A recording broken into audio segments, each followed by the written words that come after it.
मीनाक्षी लेखी के जो पिताजी थे वो कौन थे? वो जो नाथूराम गोडसे की पैरवी करने वाले लोग थे। फर्जी तो वो लोग हैं जो बैठे बिठाए जिनको सत्ता मिल गई। जिस तरह से एक संसद चलती है उसी तरह से यहाँ पर ये किसान संसद का जो है कार्यवाही चल रही है। हमारे साथ मौजूद हैं निशा सिद्धू जी। कहाँ से आई हैं आप? मैं राजस्थान से हूँ और शाहजहाँपुर बॉर्डर जो है जयपुर दिल्ली हाईवे पे 13 दिसंबर को वहाँ धरना शुरू हुआ था किसानों का जो दिल्ली की तरफ आ रहे थे।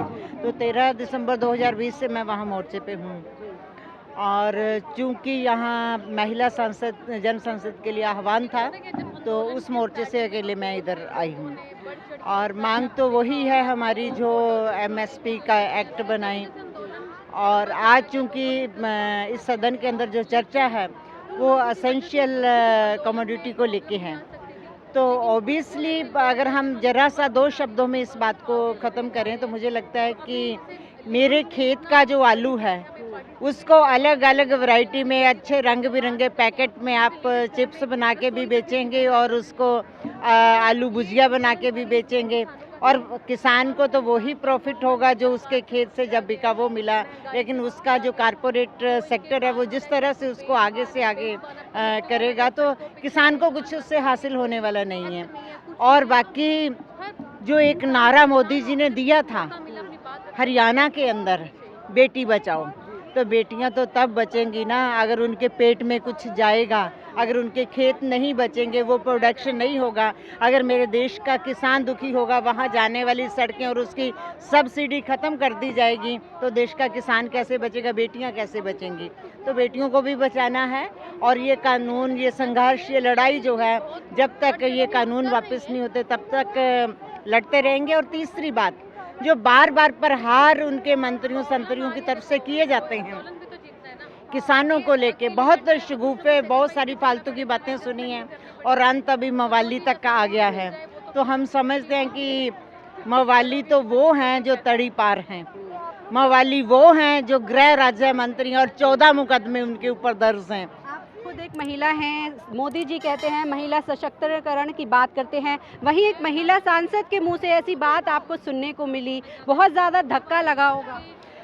बेशक, क्योंकि मवाली शब्द ही अपने आप में ऐसा है तो शब्दों की गरिमा जो है वो उनको बनाए रखनी चाहिए थी। वो ना तो वो खुद कंट्रोल में है ना उनके जो मंत्री संतरी हैं वो उनके कंट्रोल में, तभी इस तरह की भाषा बोली जाती है। और फिर इतना ही नहीं, मीनाक्षी लेखी के जो पिताजी थे वो कौन थे? वो जो नाथूराम गोडसे की पैरवी करने वाले लोग थे। तो वो हमको सिखाएंगे कि मवाली कौन होता है और किसान कौन होता है। तो देश का किसान तो मोर्चों पे लड़ रहा है और हमको बार बार फर्जी कहना बंद करें। फर्जी तो वो लोग हैं जो बैठे बिठाए जिनको सत्ता मिल गई, कभी 3D के नाम से, कभी इसके नाम से, और कभी जनता को उल्लू बना के वो सत्ता में बैठ गए हैं। तो जो वैक्सीनेशन की कमी अभी पूरे देश के अंदर आई हुई है, लोगों को नहीं मिल रही है, कोरोना के नाम से लाशें बिछ गई हैं, तो इनकी वैक्सीनेशन हम लोगों ने तैयार कर दिया। ये जरा गाँवों में घुसें फिर बताएंगे कि 2024 का चुनाव कैसे होता है। इनकी वैक्सीनेशन किसानों के हाथ में अभी। आप खुद शाहजहाँपुर जो किसान आंदोलन चल रहा है वहाँ मौजूद हैं और आज इस आंदोलन को 8 महीने हो गए हैं, कैसा लग रहा है? क्योंकि 8 महीने से सरकार ने अभी तक कुछ बात नहीं सुनी है। अभी भी जो हमारे कृषि मंत्री जी हैं वो भी यही कह रहे हैं कि किसान हमारे पास आएँ, हम बात करने के लिए तैयार हैं। लेकिन क्या लगता है कि सिर्फ वार्तालाप के इस दौर की शुरुआत होने से अब बात बनेगी जो पहले नहीं बन पाई उन 11 दौरों में?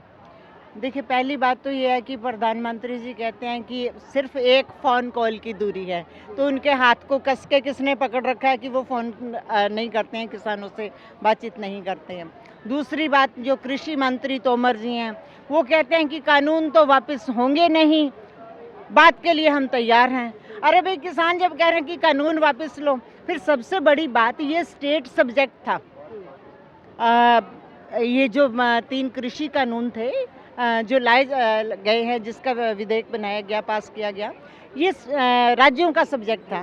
तो राज्यों के हाथ से सीधे केंद्र ने अपने हाथ में अधिकार ले लिया, राज्यों को हाशिए पे धकेल दिया और उन कानूनों पे बिना चर्चा किए उसको आप, चूंकि मेजॉरिटी में है, बहुमत में है, तो आपने उसको पास करके जनता के ऊपर लागू कर दिया।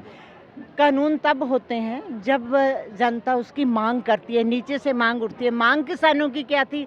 स्वामीनाथन कमीशन की जो सिफारिशें हैं उसको लागू करो।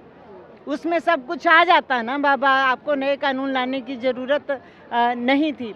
चूँकि इनको कारपोरेट घरानों को फ़ायदा पहुंचाना था, जिनसे ये चंदा चिट्ठा लेते हैं, जो इनके मित्र बेलियाँ भाईले हैं इनके, तो उनके साथ बने रहने से उनको फ़ायदा पहुंचाने के लिए इन्होंने कानून बनाया। ये किसानों के फेवर में नहीं है। और ये दोगलापन जो है वो तो बिल्कुल बंद करें ये लोग कि भी हम बातचीत के लिए तैयार हैं। किसानों ने तो कभी बातचीत तोड़ी ही नहीं है। ये कभी रास्ते में कीलें बिछाते हैं, कभी दीवारें चुनवाते हैं। किसान तो जहाँ था आया था, 26 नवंबर को बैठा था, वो वहीं पे आज दिन तक बैठा हुआ है। तो किसान का इतना ज़्यादा इम्तिहान मत लें। अगर कुछ भी होता तो उसके लिए जिम्मेदार भारतीय जनता पार्टी की वो सरकार होगी, या इनके आका जो नागपुर से जो इनको संदेश देते हैं ये लोग जिम्मेदार होंगे। किसान का इम्तिहान ना लें।